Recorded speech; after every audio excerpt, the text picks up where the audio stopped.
Welcome inside the kennel, the heartbeat of the dog game, where real breeders break down real experiences, and the experts drop the knowledge you can't Google.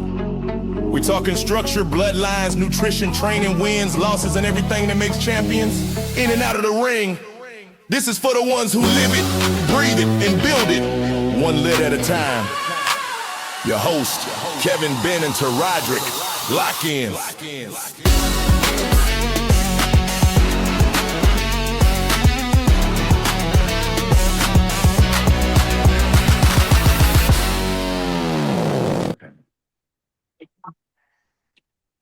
All right, Benny Hood here with Inside the Kennel, and this week we got James Chopping, and we're going to discuss the importance of knowing how to properly line breed and inbreed, and how to figure the coefficient of that.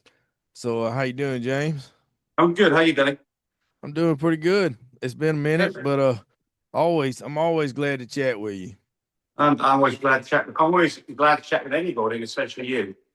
Especially somebody who buys my products. I mean, that's even better. Exactly right. Yeah. So, first off is I'm not prepared for this. This is literally off the cuff, right? So this is not going to be very polished, right? Because I just got to, get this stuff I know about out in some kind of reasonable manner, and maybe there's some editing that will be done to make it a bit nicer than what it is. Well, I kind of got an outline here to follow along as far as like the high points of this. Like, definitely want to talk about the formula if you're familiar with that. I mean, I can give it to you, or Well, I mean, I think we'll see whether I know it, whether we talk about the same thing. And there's a formula. It's F equals, it's half, and then first generation, how many generations of separation between the mother, the father, and I'm going to talk about this from first principles, so we're going to build that up. We're actually going to show you how that works. As opposed to something about the formula. Formulas are fine, and I like them, but I like to try to understand things from first principles. Why is the formula the way that it is? I think that whiteboard is going to be very handy like that as you draw branches of the tree here. Exactly. So let's start by saying, why do we even care about this? And there's obviously everything that we do, there's reasons why we might do it or we might not do it, right? And so if you look at the show world, there's a huge amount of line breeding and inbreeding that goes on. And the reason they're doing that is they're trying to get the next show winner, right? That's the reason they're doing it. The AKC has nothing at all. You can breed a father to a daughter or a mother to a son or two siblings together, and it's not going to stop you having AKC papers. So the AKC has no position on this at all. There's nothing illegal about this. There may be some things about this that, ethically, for various reasons, you might want to think about what you're doing and why you're doing it. Well, that's the truth about a lot of things. And that's kind of the question here is just because you can do it don't mean you should do it. And if you are doing it, you should have an understanding of what you're doing, because the animal you produce is going to suffer if you don't. Exactly right. That's exactly right. So let's define the two things, line breeding and inbreeding. Inbreeding is a tighter relationship where you're breeding basically siblings together, or father to daughter, mother to son, or maybe your daughter to brother. So inbreeding is parent to child, sibling to sibling, or a high COI 25% plus to another, high COI dog, or animal, and then it's used because they lock in traits. It's a quick way that you can breed in the trait you're looking for, right? All right. Well, you're going to get a closer mixture of the two. If you look at our offspring, our kids, they tend to. You can look at a kid and you can say, "That's a James Chopping son. He looks like James Chopping, right?" And obviously, if you start to breed back to, if I bred, I mean, this sounds creepy. I don't want it to sound that way. Yeah, but if I had a child with my daughter, it would look much closer probably to either her or me. And so, obviously we don't do that in the human world for very good reasons. And it's because of the consequences of doing this. And I'm going to bring up a little thing here that proves this. So do you know about the Habsburg line, the European kings and queens of Europe? Do you know about them? No, I don't know about them specifically, but I do know that was a problem with the a lot of hierarchies all throughout history was they line bred because and why were they were line breeding? Why were they line breeding? Because they believed that their bloodline was better than everybody else's. Well, it's royalty, right? And they didn't want the frigging commoners as part of the pack. You know, this is, you know, if you look at things like, for instance, in England, we've got, because they're not line breeding as much, but they're still not genetically very, very large. But right now you've got this situation where you've got, I can't think of the name, but the American actress who's married to Prince Harry. What's her name? Do you know what her name is? You should know it. No, I don't know these people. Is it Kate? That's no, my Kate. Guess. Well, she's a duchess, so she's a little bit closer. But this other girl, she's a very pretty girl. She's a American film star, and Lord, I can't think of it. It doesn't matter. But anyway, it's not their club. It's their freaking club, and they don't want the Benny Hoods and the James Choppings in their club. So right. Even if they don't believe in divine right, which is the beginning of all this, they still don't want our blood mucking up their blood, right? So what happened to Habsburgs is, and this has happened to a lot of other ones that you said, is they start to have some really bad things. And the last person in the Habsburg line, I think he was Charles II, I might be wrong on that. We're talking about the 1600s. Man, he had a jaw that stuck out like this. You know what? In college, I went to college a few years back, and yes, I seen a picture of that in history class. Yeah, he couldn't even have kids. Yes. He had a whole. I mean, here he is. He's the friggin' head of the whole thing, and he looks like some kind of abomination. Apparently, he had one shriveled up testicle. I mean, this boy was in bad shape. Well, I mean, that's the same thing that happens to your dogs, though, right? Like, when you get it too high, then it affects their fertility. Well, absolutely. So their coefficient of inbreeding, their coefficient, COI, coefficient of inbreeding, was something around 0.25%, about 25%, 0.25, 25%. Your coefficient of inbreeding for you, Benny, is probably about 0.06% versus being 0.25. You are about 6%, 0.06 in decimal numbers. So typical coefficient of inbreeding that doesn't cause problems is something around 5 or 6%. So the stuff that I looked up, I give this to you: 0 to 5 is low risk, 6 to 10 that's mild to moderate, and 10 to 15 is moderate high, and then anything from 15 to 25 is high risk, and anything over 25 is extremely high risk for deformities. And so I don't know how you'd possibly get above 25. This has always been bugging me. And so identical twins, we just said that while ago. Yeah, well, okay, there you go. Exactly. Right, exactly. So, the chance of that happening is, 25 is going to be a freaking high number, isn't it? Because it's hard to get over 25, right? You've got to breed twins to twins, or if you, as you rightly said, when we first started this conversation, you could get it 100% if you get two identical twins and bred them together. So just so you know, what I looked up, the parent to offspring puts you at 25%. 25%. You don't even have to, but see, that's what I was talking to you about, is if you don't consider what the parents were, what their coefficient, if they had inbreeding before they got there, you'll be like, well, 25%, I'm going to be all right. But no, you may be 30% by the time it's over with. So I'm a French Bulldog person, and I think you are too, right? Yes. So the problem with the French Bulldog world is there's been so much interbreeding going on in the previous generations. All of that trickles down and all contributes to the final COI of the dog you produce. And so apparently, and I only found this out after I did actually a forum with some people talking about COI, the typical COI of a French Bulldog is about 25%. It's a huge number right from the very beginning. That's the number that you're starting with before you start mucking around with it, is 25%. It's a huge number. There has been a huge amount of inbreeding that has gone on. And I would think probably, this may be crap, I mean, talking wrong, but I would think that a lot of this is to do with the fact that we're breeding specific, relatively small groups of dogs to start with, like fluffy dogs or blue dogs, that didn't have a lot of genetic diversity when we started doing this only a few years ago. Oh, and the dogs. I talked about this with a friend of mine not too long ago, and he brought up a point that matter of fact, I think we talked about it on podcast episode or two ago. The amount of dogs that came out of the one litter with King Kong and Shocker and all those lines, like all those were like OGs, and the amount of litters that were produced. And even in my camp, I like the further, if you go back past that 4 generations, like I got 3 dogs that came from that line, from that litter. There you go. There you go. And they were all purchased in different places from different breeders. Absolutely. Yeah. So if you look at, I think AKC offers a service to do COI. I think they'll do a COI kind of analysis for you. But the problem is they don't go back in all these generations here. So the COI that you end up with is probably considerably less than what it really is.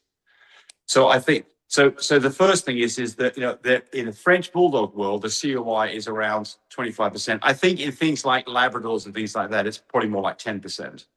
And again, I'm pulling those numbers kind of out of my butt a little bit. But the important thing to understand here is that, you know, COI is very relevant to what you're doing, especially if you're in breeds like French Bulldogs that are really, there's a lot of line breeding going on. And so the next question, I think to me, a part of this is why would you be doing it? What's the good part about it? And what's the bad part? Because that's ultimately what we want to interest in. Everybody wants to produce the next special dog or the next perfect dog or the next show winner. And so you want to get there as quick as you can, right? But then there are consequences on the other side. And then what are those consequences? And I think that's an important part about this. So when I first got into breeding, that was the thing is they were like, oh, you have to line breed, because I was against it. Hold on, that's so rude. I was against it in the beginning, and that's why I bought different bloodlines to work with here. Right. But as I learned, I wasn't as diverse as I thought. Yes. And as I started looking at, because so here's what I got told the most. It's like, oh, well, that's what you have to line breed. When I would, you know, disagree and say I'm going to choose to try to avoid that, the deal with, oh, you have to line breed if you're ever going to get any consistency. Yes. And that's how you lock your traits in. Yes. That's how you make everything, you know, that you like double and come through in the next litter, and then you get that consistency. But was not pushed on the new breeders when people are trying to talk you into doing things or buying dogs for certain reasons is that, well, I mean, it'll do the bad too. Like, you got to know what you're doing. Otherwise, because it's all the recessive traits, right? The stuff you don't see. Exactly. That's what we need to talk about next, is probably recessive. So I don't line breed. I mean, I don't do it. I never line breed. I have done it one time by mistake, and the customer called me up and said, hey, you bred this dog back to its dad. And I was like, crap, I didn't even realize I'd done that. And I said to that person, hey, if there's a problem with this dog, I've got your back. I'll make it right. There's never a problem. So it was all fine. So that was the one time that I inadvertently line bred, and it wasn't constant. But I'm a lot more positive about line breeding in this last month than I was for the last 35 years. So I think that there are some probably better reasons to line breed than I had realized. You know, I was just not into the idea about line breeding. My philosophy, and Tammy, my wife, is very good about picking dogs out. Her philosophy has always been, go get a dog that looks right. Get a dog that got good structure. Worry about that first. We can build the color up, but the thing that you can't fix is that long back or long nose or ears that are too big. These are things that are much harder to fix.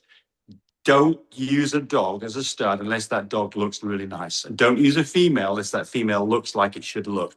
That's her advice. It's been apparently been good advice because we've been pretty successful in breeding French Bulldogs. Now, so do you want to start talking about recessive genes and how this works? Do you want to talk about the mechanics of this next? Yeah, so it takes 2, right? So if you produce a puppy and then you run that puppy back to a sibling, well, that puppy has a copy of those same recessive genes, and now you're doubling up on them. And when you double up on some degenerative gene, well, the puppies you produce moving forward, they have 2 copies of that. They have a very, 25% if it's 2 carriers. Well, let's talk about how this works, right? Let's just get on the board here for a second. So the whole mechanism for this is DNA. DNA is in every living creature, and the DNA is a double helix. So I don't want to spend too much time on this, but it's a double helix. And that helix it's two windy things wound together that makes it like a staircase. And between these two helices, there are proteins, and there's 4 different proteins. There's 4 different proteins that make up this DNA. And I'm just going to do a couple of them here. Okay. So can you see that on the board? Okay. Yes, sir. Okay. So you've got this, and it's got there's 4 letters. They're proteins, and that makes up a code. The code is freaking hugely long. It's literally millions of these that make up a blueprint that makes a Benny or makes a James. That's my DNA, right? When I have offspring, what happens is I give out one side of this. This thing unwinds, and I give out one side of this, and I only get half the proteins. And the female that I mate with, she also unwinds one of her DNA, and these things link up, and where they link up gets to be different code that makes up the offspring. That's how DNA works. There's a lot more to it than that, but the whole idea behind this is that you get one of 2 that makes up the. This is the trait, and it takes one from me and one from my wife. And this thing gets mixed up and it's variable. That's why we're all different, and that's what DNA is. Does that make sense? It does to me. Okay. So let's get rid of this. So the important point to realize is that there is a lot of genetic material here, literally millions of DNA segments that make up the new thing, but they have a common thing between each parent, but it mixes up. It's not always the same. That's why we don't all look the same. But so that's I the don't diversity part of it, right? It's like so her side, if you're not closely linked, her side is she don't have the same recessive genes that you do, right? So the likelihood of those linking up are so much slimmer. Exactly. So this gets to be what's called most of the genes are what are called autosomal recessive, which means that it takes 2 to tango, 1 from each parent. If you just get, let's say that I have hemophilia and my wife doesn't, I give out the hemophilia gene, the one that makes you not stop bleeding. My wife doesn't have it. All of my offspring are carriers of hemophilia, but none of them are afflicted with it. So this is the thing about recessive genes. You have to have 2 to tango to make this thing actually show up. A blue dog has to have 2 copies of little d, 1 from each parent. If it only gets 1, it can produce blue dogs, but it can never have a blue dog. Does that make sense? Yes. So this is an important concept here. So let's go away from this, and let's just talk about one thing. Color on a French bulldog, right? And it's a bit confusing because blue is called D for dilution. I wish it was. In fact, let's go with this. Let's go with. Well, the problem is none of the letters really work right. They don't, because you're gonna get with testable there. Yeah, exactly. So we're going to go with blue. All right. So remember that there are 2 genes to do with each trait. So you can be big D, big D. You have no blue in you at all. You could be big D, little d, which means you carry a copy of the recessive gene. Or you could be little d, which means that you are a blue dog. And those are the 3 possibilities for blue. Nothing to do with blue. Can make blue dogs, but I'm not blue. I am a blue dog. So it's important that we understand that concept when we're talking about all this. Make sense? Yes. So now let's introduce Punnett to it. This is the way you analyze this stuff. You can see how the probabilities work, and this applies to the COI. It's the same thing. So we do a thing called a Punnett square. And on the Punnett square, we divide it into 4. We put one of the dogs. Let's put the male dog up here and the female dog over here. And then in this, we put in this side, we're going to put, so this male dog, we're talking about blue dogs now, right? Let's pretend that this dog is big D, little d. And this dog over here is also big D, little d. Neither of them are blue dogs, but they're both carrying the gene for blue. So we put their genes down here. So they get big D, little d. And actually, sorry, I'm not doing this right. That's not you do it. what happens is their genes go up here, like this. No, person is one time saying the wrong way. So these are the genes they've got, and where they match up, you put these letters in. So here, D, little d, that's that. Here is little d, big D. You always put the big letter first, just by convention. And here you get these two, you get little d, little d. That's the Punnett square that tells you what the probability, not what you guarantee the output will be, but it's like a coin toss. It might be heads, it might be tails, it might be 5 in a row tails, it might be 5 in a row heads, but generally it'll be 50-50. So what do you get? You get 25%, 1 out of 4, 25% of those dogs have got nothing to do with blue at all, can never produce a blue dog. 25% of those dogs are blue, and the other 50%, or 2 times 25, they are blue carriers. That's how Punnett square works. That's how DNA works. Does that make sense? It does. I tell you what, people that I do breedings for, when they're asking about what kind of dogs that, when I'm going to get my litter, I always show them this. And I go, think about it like gambling. You're not going to push your money in unless it's in your favor. That don't mean you ain't going to get draw out on the river. You may lose, but you have to go with the percentages and just let it roll. This is like a coin toss. This is exactly like a coin toss. There's no guarantees, but there are probabilities. What's the chances of you running? Do you know what the probability is of tossing a coin 4 times and producing 4 heads? Do you know what the probability of that is? I don't know, 25%. Nope, it's not on that. So if this is an interesting thing because it all fits in with this. So the first time you throw the dice, the chance of it being a head is a half, right? Right, it's 50-50, yeah. Right? The next time you throw the dice, the probability of being a head is a half again, right? The next time you throw the dice, being a head is a half again. And the last time you throw the dice, the probability of being a head is a half again. That is the chances. It's 1 in 8. 1 in 16. Half, 4 to 8, 16. 1 in 16 times, you'll get 4 heads in a row. That's how probability works. It's exactly the same thing for dogs, right? So I think it's important to have that idea because then you realize what the chances of some of these things are happening. If you've got 2 dogs and they're both recessive for fluffy, the chance of having a fluffy dog of that, if they're both a carrier only, is only 1 in 4. Only a quarter of the litter are going to be fluffies on average. And if you're looking for a female fluffy, that's another half gene in there. Only 1 in 8 of those dogs will be a female fluffy. So you can see the odds can get pretty long on this. If you have a big litter, you have 16 dogs, you've got a very good chance you're going to have a female fluffy. If you only have 2 dogs in a litter, the chance of getting a female fluffy is pretty damn low. So it's important to get that concept across.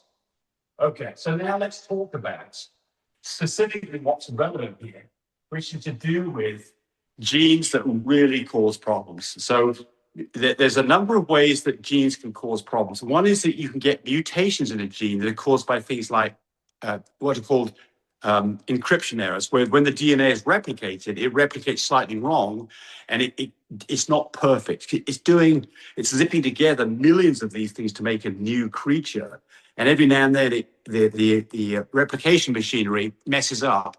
And I think that typically you, Benny, have about 5 encryption errors in your DNA. There's 5 things that went wrong. My wife would tell you it's much more than that, but Yeah, she'd actually know which ones they were. Yeah, right? She would. That one for the laziness is one of the ones that you got. The one for being argumentative. Yeah. The one for being argumentative. And she got the one for spending too much money. Right. Hey, listen, she likes to tell me when we argue that eventually I'm going to see it her way because she's right and I'm smart. There you go. Right. Exactly. Yes. So the encryption errors, cosmic rays, actually damaging our DNA, and then the other one is being handed down, which is the more likely one. It's in there because of shit that happened in the past, and it gets handed down through generations, and it's there. So that's the recessive gene that we're really talking about. You have no control over the encryption errors, and you have no control over the cosmic rays that are damaging your DNA, but you do have control over these recessive genes to a certain extent, right? So the next thing to realize is that, if there's 20,000 genes that make up a French bulldog, which is probably, in the right realm, how many of those can you test for? How many genes can you test for that you can think of? Well, it depends on, I guess, what company you're using, but like Animal Genetics is just what, 6 panels? Yeah, 6 panel health test, and then there's probably about another 10 to do with furnishings and color and Right. things like that. So, 16 things you can test for out of 20,000.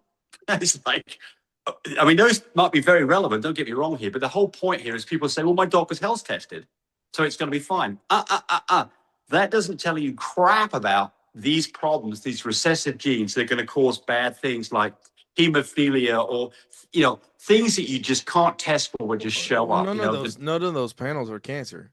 Of the 6 panels, like none of them are Exactly. cancer. There's so Exactly. many stuff that it's just life that happens that aren't, they're not in those panels. Exactly. We can't even do it for human beings, of course, either, right? So we know Right. that we've got more testing for humans, things like Huntington's disease but Alzheimer's, there's not a DNA test. There's some markers that might be useful in this and give you an idea about whether you might suffer from it. But there's not a DNA test today that can be done to say you're going to have Alzheimer's. I mean, presumably there will be one at some point. It's all potentially testable. But the point I'm trying to get across here is people make the mistake of saying, my dog's 6 panel clear. It's a perfect dog. Not true at all.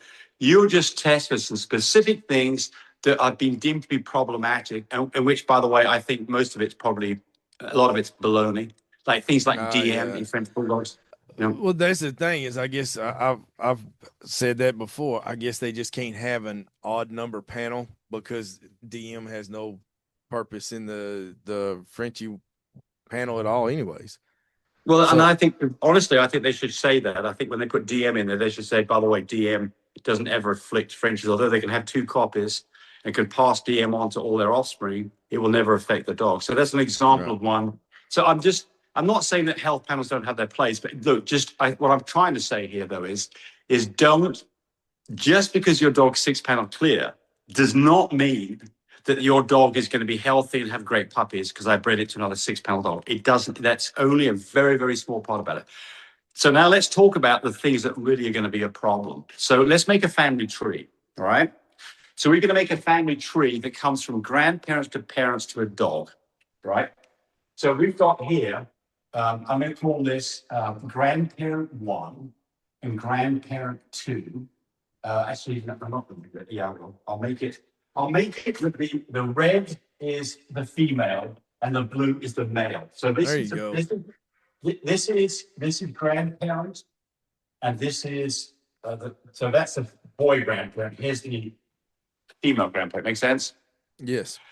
And they get together and they produce a dog, right? Which in this case we're going to call it a boy, right? And so they produce a boy dog. So he is a parent, right? And over here we've got the other grandparents. So we'll call this grandparent 1, and then over here we've got grandparent 2, the female version over here. Am I on the board okay? No, you're good. And that little thing you got tracking you is doing a magnificent job. Okay, so they get together and they have an offspring. In this case, it is a female. So this is parent female, right? Okay. Yes. They get together and they have. They're going to draw it the same way, so we confuse people. Let's take the session going on here. They get together and they produce a dog. And in this case, they call it a boy. So this is the boy. So that's the lineage of that dog, right? Right. Of course, this goes all the way up to the ceiling, and it's a huge thing. If you go back to the next generation has 4 grandparents. The next generation has 8. And the generation after that has 16. And you go to the 5th register, and they've got 32 grandparents. And of course, it goes on a lot further than that. And in the French Bulldog world, this may just be a couple of years, right? There may be only a couple of years difference between this dog and this dog and this dog, right? Okay, so now let's look at a particular gene. Let's look at the blue gene, because we talked about that. And we're going to pretend that this dog here has 2 copies of blue, and this dog has 1 copy of blue. There's a 50-50 chance that this dog is going to be a double D dog. It'll either be that or that. And then you can see that when this goes, you can either hand out, it's got a much bigger chance it hands out a little D versus a big D. In fact, it's 75% of the chance it hands out a D because there's only 1 D and there's 2 little Ds. So you can see that blue gene is trickling down Doesn't mean it has to be in every dog, but that genetics of that glue thing is coming down the pipe. It's going to affect what this boy is. And if you did the same thing over here with little d, and a big D, little d, be the same thing again. This dog here could either be a little d or a big D, little d. And the same thing happens down again. There's a very good chance this ends up being a double D dog, but it's blue, right? So that's how recessive genes work. Recessive genes trickle down through it, and they can be way back in there and still show up in the final rung of the ladder. They don't get wiped out. They can disappear, but recessive genes make up a dog, and they are a combination of 50% from this dog and 50% from this dog, a quarter from this dog, a quarter from this dog, a quarter from this dog, a quarter from this dog, and an 8 from each of the 8 up above it, and 16 from all the rank up above that. Make sense? Yes.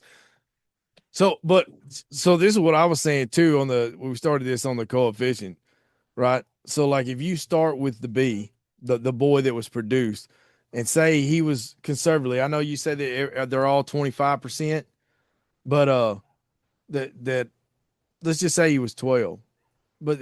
And here's the thing is, so when you do that line, when you go back, if you don't take into consideration what the father was or the mother, whichever side you're going to go back on to 2 times, right?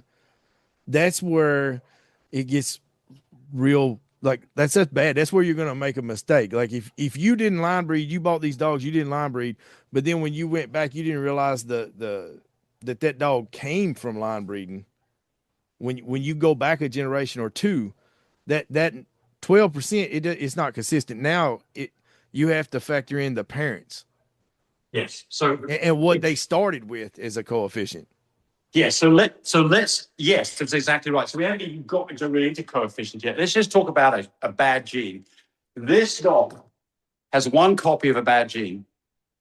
Okay. Okay. And we're going to call this little b for bad. It's got 1 copy. It's got big B, little b, but it's got 1 copy of a really disastrous gene. This dog here doesn't have any of the bad gene at all. It's all good stuff on that particular place. This dog here has a 50% chance of being a carrier of the bad gene. Let's do the same thing over here. Big B, little b, big B, big B. This dog here has a 50% chance of it. This dog is a victim of that. These 2 get together, and you've got the chance now, and it's a fairly good chance that dog gets this hugely bad gene. And that's where the problem comes. This dog has now got something that is life-threatening or affects its quality of life forever. So this is where these bad genes don't show up in the parents. You don't know they're there. You can't test for them, but bingo, all of a sudden they show up.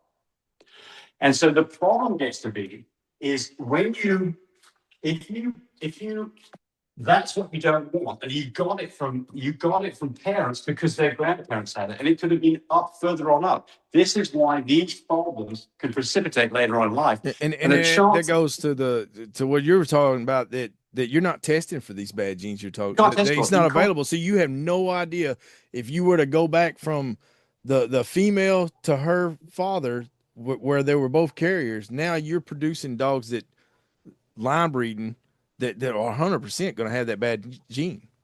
You could have no idea of it at all. It's been generations, and it's never cropped up because you haven't been line breeding. The moment you line breed, you've got this bad gene showing up, and this is basically, if you now do the same thing over here, produce a girl from all this. If you produce a girl that's got these bad genes, and she's got as well, and you put these 2 together, sister and brother, the chance of it coming out like here is 1 in 4 chance that you'll get. If you have 4 puppies, one of those puppies are likely to have really big problems just because of 1 single gene, right? Yeah. So this is the problem is that when you line breed, these genetic problems all of a sudden show up that normally you don't have it at all. It's only on one side. So normally the situation would be this. These are unrelated parents. They're completely unrelated, right? Or that's the problem, is how unrelated are they? But if they're unrelated and these dogs don't have any of that genetic problems at all, right? Then this dog here doesn't have any of those problems at all. This dog does, and lo and behold, this dog is just a carrier of it. You never know it.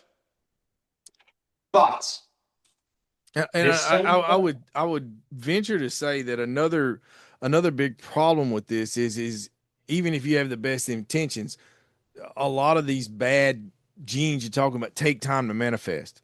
So like you might not know until the dog's 2, 3, 6 years old that you've created. No, absolutely right. No, that's another very good point. It's not just that they're going to come out and immediately you say, well, this dog died and that's the end of that. No, you're exactly right. It may not be for years down the road before you know what this, because you don't have any clue. There's a problem and you don't know what the problem is until it manifests itself, and it might be 2, 3, 4 years down the road. You may have even stopped breeding that dog at that point, but you produced all that crap has gone down the pipe.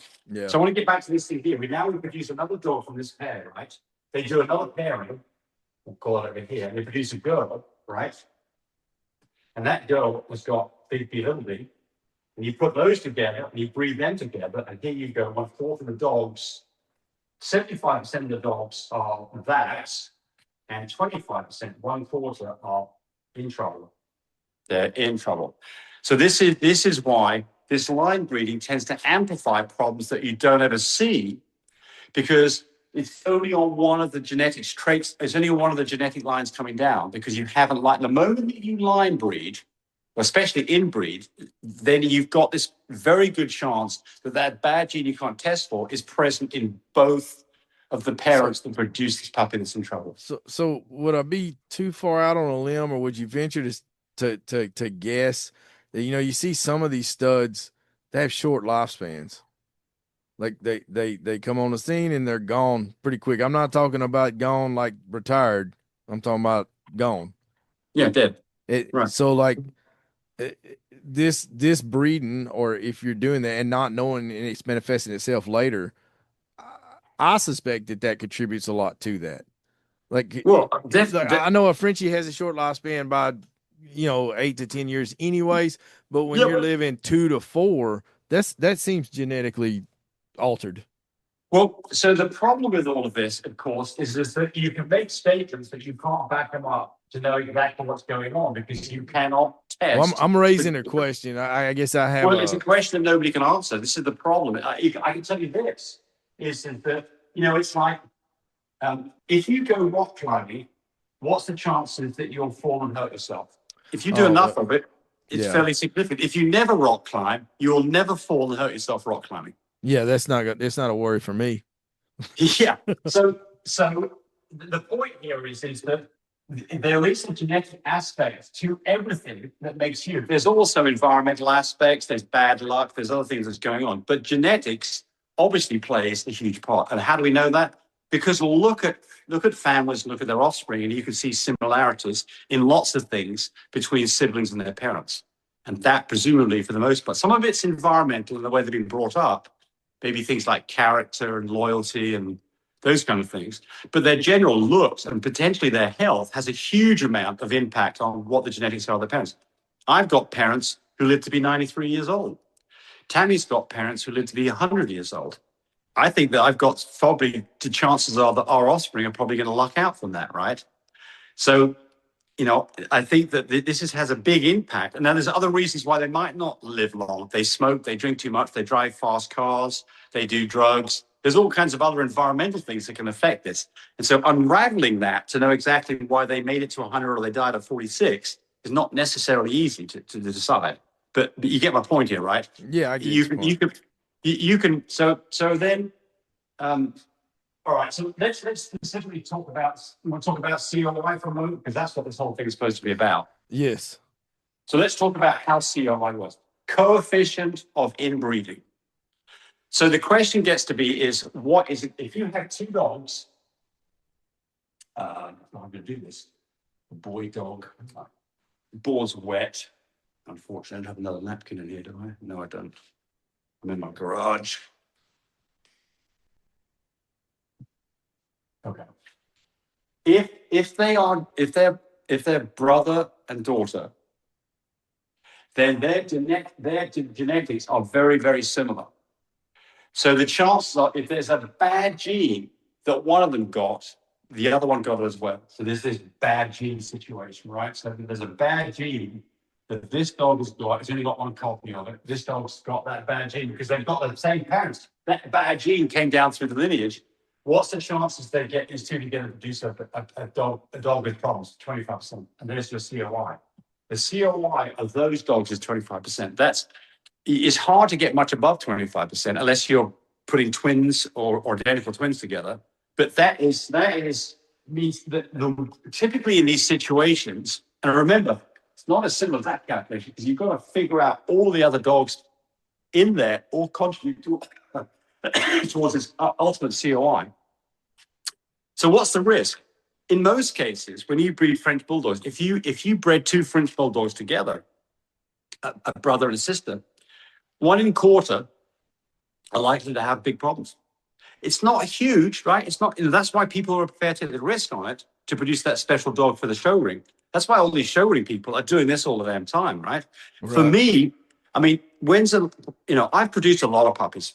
I mean, I don't know how many puppies I produced, but it's hundreds of puppies. I mean, maybe 1,000 puppies. I don't know what the number is, something like that. What would you, and for you too, have you produced a lot of puppies? Yeah, not that many, but yes. But hundreds? Oh no.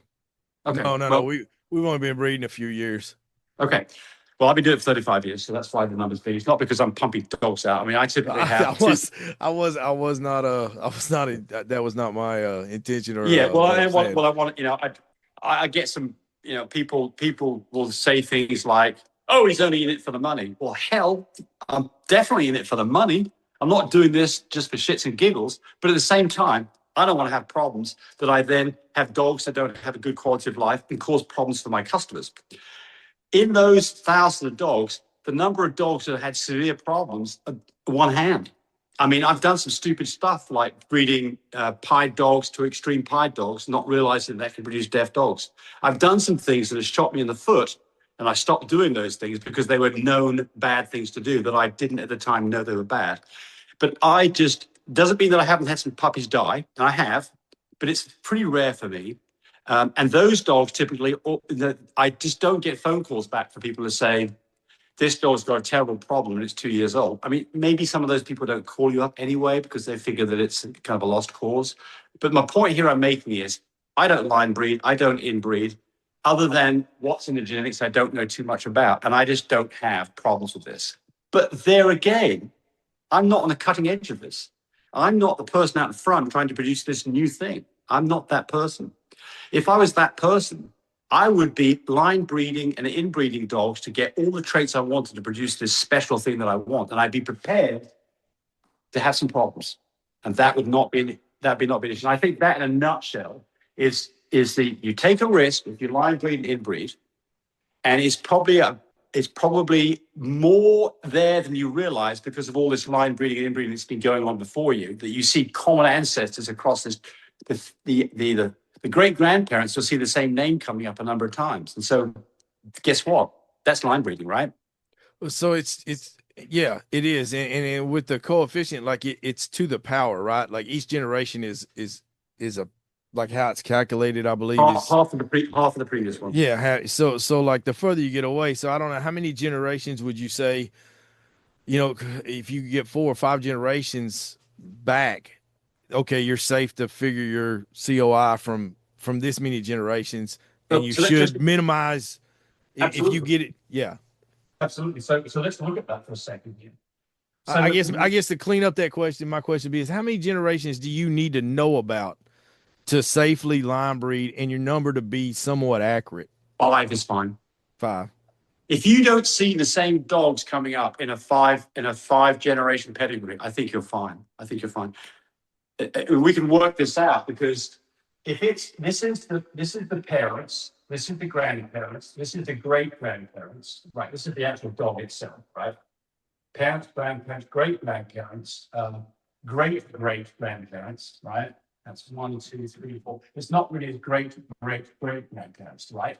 In this row here, we've got 2 dogs. In this row here, we've got 4 dogs. We've got two sets of grandparents. Make sense? Yeah. This one we've got 8, this one we've got 16, this one we've got 32, right? Make sense? Yes. If there is a line breeding that went on here, which is the 5th generation, if the line breeding went on here, And we'd only get 1 in 32 of these genes showing up. So the chances of getting a dog that has got that bad gene is on both sides, because it shows up twice, is basically 1 in 30. I think it's 1 in 32 actually in that situation. It would be 1 in 64. I think it's 1 in 32. 1 in 32 is 3% chance. I don't consider that to be much of a risk personally. So I think by the time you've got back with only no dogs have shown up here repetitively, except for the 5th generation, I think that you're okay. And I think that's probably why the AKC offers a 5-generation pedigree. So you can check this. So let me offer this to you, because in the course of looking all this up, I went to ChatGPT, and you can actually, so I do a lot of things with the dogs with Chat. So it has a large database of my personal stuff to pull from. So I don't know how it would be if you just went in raw, you've never asked it a question before, and you started asking it these questions. But for me, like, I point blank could say, if I bred a dog to this and it was this generation, the grandparents were similar, blah, blah, blah, blah, it would ask, like, and it broke it down and would tell me the coefficient. So if you had a 5-generation, I'm going to do that. I got to know whether it'll do or not. I'm going to take one of my dogs and scan that into Chat and see if they could break it down. Because I guess the point is, for me, it's not necessarily to educate everybody to use a formula or to understand all of this. Like, you do need this basic knowledge so that you know how to frame a question or solve the problem. Yes. But if there's so many tools out there now, I guess my point is, it's not necessary to take these huge risks. Like, there's always a risk. I understand it's a calculated risk, though. If you can use new technology to and it give you, where the odds are in your favor that you're going to do something great rather than something bad. Well, this is the thing, though. When you say you want to do something great, therein lies the problem. You've got these traits that you want to reinforce, and the way that you reinforce those traits is you line breed. And when you do that, that's what I'm saying. If it can give you a more accurate coefficient, if technology can. But here's the number: 25% supposedly is the coefficient for just any French bulldog. That is a huge freaking number right there. But you say you can test, though. Like, if you're serious about doing this and you're serious about creating the trouble is that you've got all kinds of stuff that's trickling down, and it's not so easy to test. I mean, you wonder how that number can be real. And the reason that number is real is it's not just as simplified as I said it was, because each of these dogs here have got other dogs off the side that were inbred to reach that dog there, and they may be inbred over here. They just don't show up. So I thought animal genetics could tell you, like, if you started with this female, they could tell you what the coefficient of inbreeding was for that female if you sent her DNA. And no, that wasn't. Oh, I don't know about that. So they do have DNA. They have DNA. I've never done it. Well, I have done it. The DNA testing that I've done is kind of like the AKC. It's a parentage DNA. What you're trying to prove here is that the puppy that you had to have come from these 2 dogs. And so that just looks at various different markers, and not very many of them, maybe 20 markers. And it looks if they match up. And if, I know how to do it, you can figure it out pretty quickly. And you can look at 2 different DNAs from a puppy, and you've got DNA from each parent, and you can say that quite likely came from those 2 dogs, or that definitively did not come from those dogs. That's a parentage DNA. That's a different thing. Doesn't tell anything about COI at all. I don't know that they offer a COI. They may. I don't know. I've never tried to do it, so I don't know. But I do know this. I think that AKC probably does offer a COI, but the problem is it doesn't go back enough generations to be particularly valid. It's a much lower number than what it probably really is. And so the point here I'm trying to make is that I think that line breeding and inbreeding, especially in French bulldogs, is not as risky as you think it is, because you've already got the risk in there. A lot of the risk, if that number's true, man, you've already got the risk there already. It's already been going on with you. The more you add to that number, the more risky it becomes. Like, so if you take 25% is, well, I don't know. I don't really know the answer to this, but if 25% is putting a brother to a sister, and you've already got 25% of the population, they're already line bred like crazy. And so, So now if you take what you're saying is, let's just assume every dog is 25% already on the ground. Now, when you do a line breed, you go, I would never do it anyways, but if you go, sibling to sibling, or daughter to father, like you have to add that, like you're adding to the 25. You're not starting it. You know what I'm saying? Like you're not going to produce a 25. It's only 25%. It's on a only particular 20. trait, Hold on a particular trait, not on the whole DNA, but on a particular trait. The whole DNA is going to be 25%. And on a particular trait, maybe you amplify that up, and maybe that's the important thing. A parent to offspring is 25% if you starting with 0 coefficients on both sides of the tree. Yes. If the two that you're breeding, if you're going back and you breed the father to the daughter, if the father was 0, then yeah, it's 25%. But if he was 15%, no, it's not 25% anymore. You're over that threshold, and you're in the extreme risk area. Well, this is a question that I don't know the answer. No, I don't think that's right. But first off, because of this, let's say they both had. If they neither of them carry this, both of them are carriers of a very bad thing. When you put those two together, the chance of that very bad thing showing up is 25%. It's not 50%. It's not. No, but you're talking about one specific bad thing. The coefficient is they have these common groups of bad things. So the chances of yes. one of these 1,000 bad things lining up is higher. So that's what the 25% is measuring. Yes. I agree. So you've got the big picture says, although there's only a 25% chance of this particular problem, you've got 5 other problems at 25%. Now the chance of you having a dog with a problem is considerably higher than if they had a coefficient that was lower. Yeah, I agree with that. But exactly. I don't know enough about getting into the weeds on this to be able to talk correctly on this and not misguide people. So I refer them to chat. Yeah. Well, I think I'm going to do that after this, because the question gets to be is, how do you get a coefficient of 50% without breeding twins? Now, my disclaimer for you is I pay for chat, so I don't know if the free version will do all that. I don't know. I've had a subscription since the jump. So my disclaimer is, I'm not a vet. Any advice you get from me is purely for your own entertainment, and don't come back and sue me when you bred 2 dogs together and have a problem. I think James Chopping calls it. I mean that seriously. Well, listen, I understand you, but I'm gonna just say this too. My disclaimer is this is a video, and if you're looking at me and you're taking what I'm saying as being the gospel, man, that's on you. That's your fault. Yeah, but it's important to. I think it's important for people to realize that both of us are, relatively experienced breeders, but at the same time, we're not in the medical profession. And so, hell, the medical people get it wrong most of the time anyway. That's the fact of the matter. You go to the doctor and diagnosis. But that's the thing, though. It's like you continue to, how long do you say? 35 years you've been breeding? Yes. And you're still, right now, we're talking about something that you admittedly don't know much about, and you're going to do research on it. And I mean, that's the only way you can. That's the only way you exactly. Questions come up, and then you have to say, well, okay, look, I don't know everything I should know about this. I need to go find out. And so I'm not clear as to exactly, because I was just dead against inbreeding and line breeding until I found out that 25% of French bulldogs generally, their COI is 25%. And so the question gets to be, is how does this compound? Is it? We lost James. We had a little technical difficulties there with James's phone.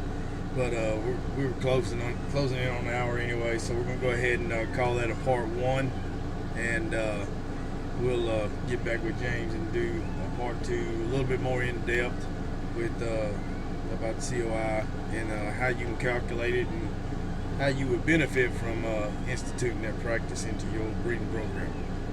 Thank you. This is Benny Hood with Inside the Kennel, and we'll see y'all in a week. Welcome inside the kennel, the heartbeat of the dog game, where real breeders break down real experiences and the experts drop the knowledge you can't Google. We talking structure, bloodlines, nutrition, training, wins, losses, and everything that makes champions in and out of the ring. This is for the ones who live it, breathe it, and build it, one lit at a time. Your host, Kevin, Ben, and Roderick. Lock in.